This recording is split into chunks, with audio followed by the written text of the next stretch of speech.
Well, Bob Iger is finally addressing the low numbers at Star Wars Galaxy's Edge. He's admitted, yeah, they kind of messed up. They really, really did. The numbers for Galaxy's Edge is not very good according to what Disney was expecting. There's been very low attendance at Galaxy's Edge, and the CEO of Disney, and really the CEO of everything Star Wars, has admitted defeat. It says here in this article here, Disney CEO Bob Iger addresses low attendance numbers for Star Wars Galaxy's Edge. And it says here, actually in the article, that they're partly to blame for this. It says it right here. Bob Iger says, I think a number of things happen. First of all, helped in part by some of our efforts. So he's blaming themselves.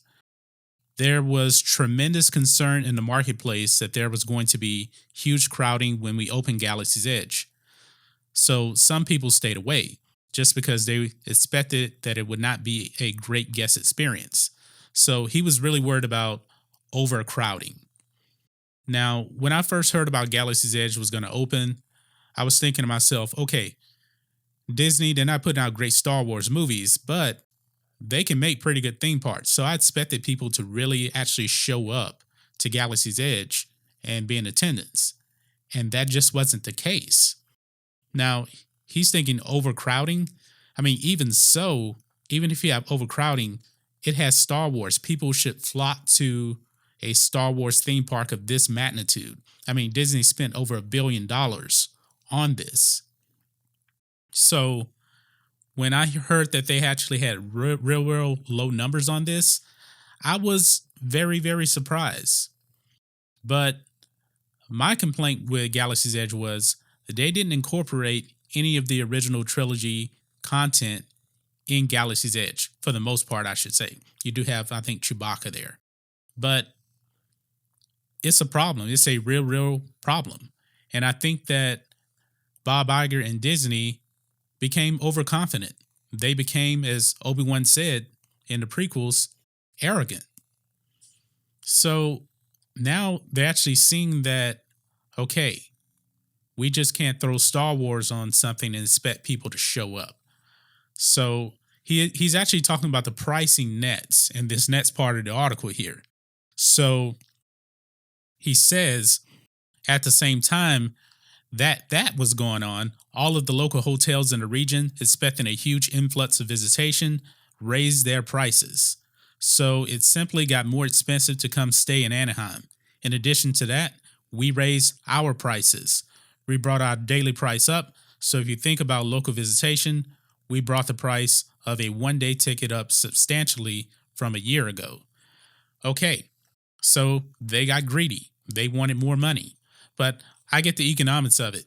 You know, if there's more demand, the price is going to go up. But that was not the case. The demand wasn't there, and people were just staying away.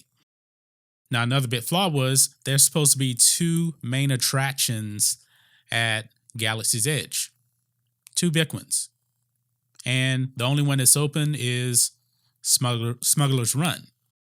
The other attraction doesn't open until January. So you open up a theme park where only half of the main attractions are actually open and available to the public right now. And he addresses this right here. And then we open up Galaxy's Edge with one attraction instead of two. The second attraction is going to open in January. And so all of those factors contributed to attendance that was below what we would have hoped it would be. That said, guest satisfaction, interest in the attraction and the land is extremely high. It's the most popular thing at the park. And so long term, we built these things for the long term. We have no concerns whatsoever about them. We're opening Galaxy's Edge in August in Orlando. The second attraction will be open in December. And as I said, the second attraction in Anaheim will open in January. So we feel great about the product we've created. It just takes some time to basically for us to work ourselves out in terms of how the marketing is reacting. Okay. So the attendance is low, and part of the blame is you only have one attraction. Now, you knew that that second attraction wasn't going to be opened up until January. So you're actually blaming that also, but you already knew that wasn't going to open up until January, but yet you still expected people to flock into a park when half of the attractions aren't even open. I mean, that's bad management right there, if you ask me. I really do believe that's just bad management. You cannot expect people just to flood in that way. Now, when Galaxy's Edge opens up in Orlando, I really do expect the numbers to be better in Orlando than in Anaheim, because Disney World, you get an influx of people from all over the world. That's not the case in Anaheim. That's geared more towards local people. So I hope that Bob Iger actually learns from his mistakes when it comes time to open up Galaxy's Edge in Orlando. Now, he'll probably even be more arrogant by then, because he knows that there's going to be people from all over the world, because Disney World is much bigger than Disneyland. So he actually may raise the prices up even more so in Orlando. But I would be very, very careful. No doubt about it, they're going to get more people in Orlando than they will in Anaheim. But he better watch himself here. He can't guarantee that Galaxy's Edge will be booked to capacity in Orlando. I mean, this thing is really, really bad. I mean, Smuggler's Run, I think, is the 6th or 7th most in-demand ride at Disneyland. People just aren't going to Galaxy's Edge. I mean, a brand new ride that's been around, for a couple of months now, versus other rides that have been around forever. People aren't flocking to the new toy. They're just not. That's a huge problem right there. I mean, $1 billion wasted, and they're not hitting the numbers. But actually, overall, Disney's overall numbers are down as a company.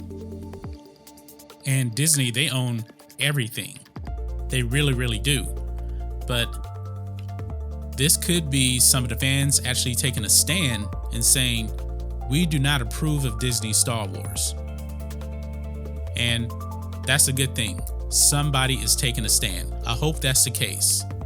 But Disney has just become so arrogant when it comes to Star Wars. They think that they know more than George Lucas. That was a mistake, because Solo lost a bunch of money for them at the box office. The Last Jedi received a bunch of backlash. The Force Awakens, even though it did really well at the box office, people are starting to say that movie doesn't hold up as well. So, guys, what do you think of this? Galaxy's Edge, Bob Iger has come out and said, yeah, we're part of the reason why Galaxy's Edge isn't hitting the numbers that we expected. But yet, he's still saying that he fully expects Galaxy's Edge to rebound. Well, you're going to have to make some changes. I wouldn't have opened up this theme park unless everything was ready to go.